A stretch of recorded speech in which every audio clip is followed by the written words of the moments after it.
시청자 여러분 안녕하십니까. 287 예보의 앵커 김동환의 시선 지금부터 시작하겠습니다. 오늘 정부에서는 코로나 진단검사를 공격적으로 확대한다는 발표 소식이 있었습니다. 정부가 코로나 검사에 대해서 증상이 없어도 검사를 가능토록 하겠다라는 이야기를 했는데요. 진단검사를 받을 수 있는 시간대 역시도 늘린다고 합니다. 보건소와 선별진료소는 이제는 주중에는 오후 9시까지 늘어나고요. 토요일과 공휴일에는 6시까지로 계속해서 검사를 한다고 합니다. 또한 요양병원 등의 감염 취약시설에 대해서는 신속 항원 검사와 타액 검사를 통해 보다 신속한 검사를 진행하겠다는 계획을 발표했습니다.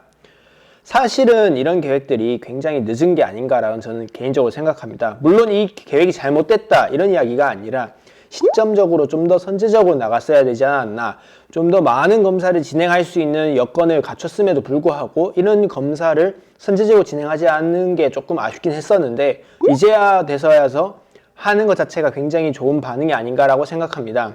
특히나도 지금까지는 확산이 굉장히 적었지 않습니까? 그 덕이 다 초반에 대규모로 확진자에 대한 검사를 진행하였기 때문인데요. 지금 이렇게 확산된 상황이라면은 진짜 무차별적으로 굉장히 많은 수의 검사를 진행해야지만 확산세보다 더 빨리 검사 속도를 늘려야지만 확진을 좀 잡아낼 수 있지 않을까라 생각되는데요. 과거 서울시에서 서울 시민을 대상으로도 펼쳤던 정책이라고 할 수 있습니다. 본인도 그 정책의 수혜자였긴 한데요. 본인이 감기 몸살 기운이 있다고 판단되어서 검사소에 가서 검사를 받았더니 다행히도 음성이 떴긴 했지만 그런 식으로 무료로 검사를 할 수 있도록 해서 혹시나도 내가 맞지 않나라는 거에 대해서 그런 비용 부담을 좀 줄여주는 형태로 간다면은 보다 많은 시민들이 적극적으로 참여하지 않을까라고 생각합니다.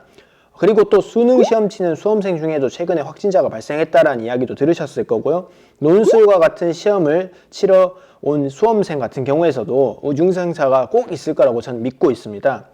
그게 없기라는 게 좀 쉽지 않은 일이긴 한데요. 그런 분들과 같은 시험장이나 같은 고사실 그리고 또 같은 학교에서 시험을 쳤다면은 한 번씩은 검사 받으러 가는 게 좋지 않을까라고 생각되기도 합니다. 코로나19의 재확산이 사실은 지금 진행 중이지 않습니까? 최근 한 달 사이에 굉장히 많은 수가 늘어났는데요. 최근에는 60몇 명까지 떨어졌다가 다시 100명대까지 늘어나고 100명이 다시 200명이 되고 200명이 300이 되고 이젠 600을 넘어서고 이제 700을 바라보고 있는 상황이라고 할 수 있습니다. 가급적이면 외부 활동을 자제하는 게 맞지 않나라고 생각되기도 하고요. 저는 과거에 친구가 최근이긴 한데 코로나19 확진자가 생긴 학원에 다녔음에도 불구하고 코로나19의 밀접 접촉자가 아니라는 이유만으로 무료 검사를 받지 못했습니다. 이런 문제가 해결되는 길로서 이러한 광범위한 검사의 확대가 도움이 되지 않을까라고도 생각하는데요. 감염병이란 게 뭡니까? 내가 감염될 수도 있고 남이 감염될 수도 있습니다. 근데 그게 내가 원해서 감염되느냐 내가 잘못해서 감염되느냐 그런 게 아닙니다. 나도 모르는 사이에 감염될 수 있는 거고 나도 알지도 모르는 사이에 남을 감염시킬 수도 있는 겁니다. 함께 살아가는 사회지 않습니까? 함께 살아가는 사회에서 감염병이란 거는 굉장히 공동체를 위험하게 만드는 요소입니다.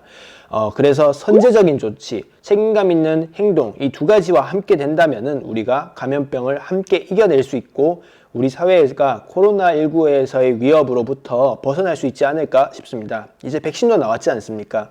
백신도 나오고 이제 영국에서는 90세 할머니가 백신을 처음으로 맞았다는 그런 뉴스도 들려오는 마당에 조금만 더 노력한다면 우리가 정말로 코로나19에서 벗어나서 마스크 끼지 않고도 편하게 서로의 얼굴을 보면서 면대면으로 이야기할 수 있는 사회가 다시 돌아오지 않을까라고 생각합니다. 모두 열심히 하고 계시고요. 조금만 더 힘냅시다. 감사합니다.